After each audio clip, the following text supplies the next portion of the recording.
கோவை மாவட்டத்தில் இந்த ஆண்டு பொதுமக்களிடமிருந்து தொலைந்து போன மொபைல் ஃபோன் மற்றும் ஸ்நாச்சிங் செஞ்ச மொபைல் ஃபோன்ஸ் அதை வந்து இன்னைக்கு 304 செல்ஃபோன்ஸை ரெக்கவர் பண்ணி அதோடைய உரிமையாளரிடம் இன்னைக்கு ஒப்படைக்கப்பட்டிருக்கு. இந்த 304 செல்ஃபோனுடைய மதிப்பு வந்து 52 லட்சம் ரூபாய் மதிப்பு வருது. கடந்த ஆண்டும் இதே முயற்சி நம்ம தொடர்ந்து எடுத்து 756 செல்ஃபோன்ஸ் நம்ம பப்ளிக்கு ரெக்கவர் பண்ணி கொடுத்துருக்கோம். ஸோ இதை பற்றிய விழிப்புணர்வும் தொடர்ந்து நம்ம கொடுத்துட்ருக்கோம்.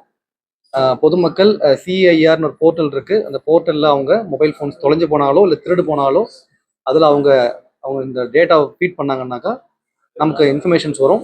அதை பேஸ் பண்ணி யாராவது அந்த தொலைஞ்சு போன ஃபோனை திருப்பியும் யூஸ் பண்ண ட்ரை பண்ணும்போது நமக்கு தகவல் வந்து அவங்க ஃபோனை மீட்டு அவங்களுக்கு திருப்பி உரிமையாளரிடம் நம்ம கொடுக்கறதுக்கான முயற்சிகளை தொடர்ந்து மேற்கொண்டு வரோம். இந்த விழிப்புணர்வு தொடர்ந்து கோவை மாவட்ட காவல்துறை மூலமாக தொடர்ந்து நடைபெறும்னா தெரிவிச்சுக்கிறேன். நன்றி. மதுரை, சென்னை போன்ற மாவட்டங்கள்ல என்கவுண்டர்லாம் போட்டுருக்காங்க. இங்க ரவுடிசம் வந்து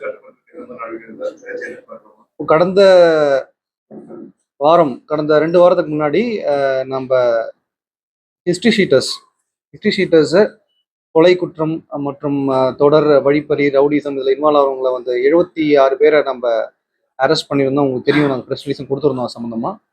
அதில் வந்து ஆக்டிவாக இருக்கக்கூடிய பர்சன்ஸு அண்ட் தேடப்பட்ட குற்றவாளிகள் மற்றும் என்பிடபிள்யூ வாரண்ட் இருக்கவங்களுக்கு வந்து நம்ம எக்ஸிக்யூட் பண்ணி 44 பேரை நம்ம வந்து அரெஸ்ட் பண்ணி ரிமாண்ட் பண்ணியிருக்கோம். ஸோ இது ஒரு பெரிய டிட்டரன்ஸ் எஃபெக்ட் ஏற்படுத்தியிருக்கு. ஸோ குற்றவாளிகள் வந்து ஈஸியாக நடமாட முடியாத சுச்சுவேஷனை ஏற்படுத்தியிருக்கோம். லாஸ்ட் வீக்கும் ப்ராப்பர்ட்டி அஃபெண்டர்ஸ் நம்ம பார்த்தீங்கன்னா 72 பேர் வந்து ப்ராப்பர்ட்டி அஃபெண்டர்ஸ், அதாவது டெக்காய்டி, ராபரி, மர்டர் ஃபார் கெயின், இந்த மாதிரி ஸ்நாச்சிங், இந்த அக்கரன்சஸ், குறிப்பாக 2 வீலர் அஃபென்சஸ், இது எல்லாத்தையுமே இன்வால்வ் ஆகிஸ்டையும் நம்ம நேற்றுக்கு லாஸ்ட் வீக் வந்து வி ஹவ் செக்யூர்ட் தெம். அதில் நன்னடத்தை காரணமாக சில பேரை விடுவிச்சிருக்கோம். வாரண்ட் இருக்கவங்களை எக்ஸிக்யூட் பண்ணியிருக்கோம். ஸோ அதுவும் லாஸ்ட் வீக் பண்ணியிருக்கோம்.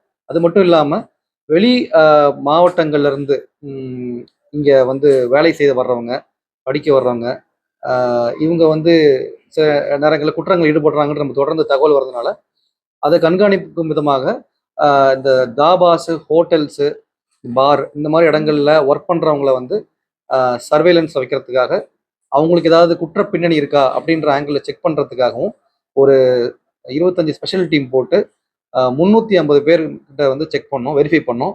அவங்ககிட்ட எஃப்ஆர்எஸ் அப்ளிகேஷன் மூலிமா அவங்களுடைய ஃபேஸை ஃபோட்டோ எடுத்து செக் பண்ணுறதாகட்டும், சிசிடிஎன்எஸ் அப்ளிகேஷனில் செக் பண்ணுறது, அப்புறம் ஃபிங்கர் பிரிண்ட் தேவைப்படுறவங்களுக்கு ஃபிங்கர் பிரிண்ட் எடுத்து நஃபீஸ் ஆப்பில் செக் பண்ணி, ஸோ இந்த குற்ற பின்னணி உள்ளவங்களுக்கு வந்து நம்ம ஐடென்டிஃபை பண்ணுறதுக்கான முயற்சிகளை எடுத்திருக்கோம். ஸோ தட் வேலை மாவட்டங்களில் குற்றம் பண்ணிட்டு இங்கே வந்து அடைக்கலம் புகாமல் இருக்கிறதுக்காக முயற்சியாக பண்ணிட்டு இருக்கோம். ஸோ தொடர்ந்து every week we are conducting storming operations and குற்றம் செய்கிறவங்களோ இல்லை குற்றத்தை ஈடுபட்டு நினைக்கிறவங்களும் ஈஸியாக முடியாத சுச்சுவேஷன் ஏற்படுறதுக்கான எல்லா வேலையும் செஞ்சுட்டு இருக்கோம்.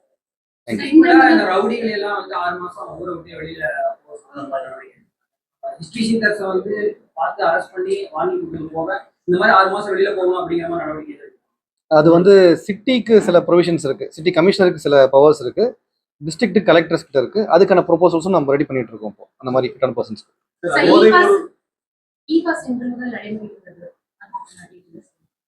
அது நமக்கு இங்கே we have check post in Mettupalayam கிட்ட செக் போஸ்ட் இருக்கு. ஊட்டி போலீஸும் நம்ம போலீஸும் சேர்ந்து அதை நடைமுறைப்படுத்துறதுக்கான எல்லா நடவடிக்கைகளையும் மேற்கொண்டு வந்துட்டு இருக்கோம்.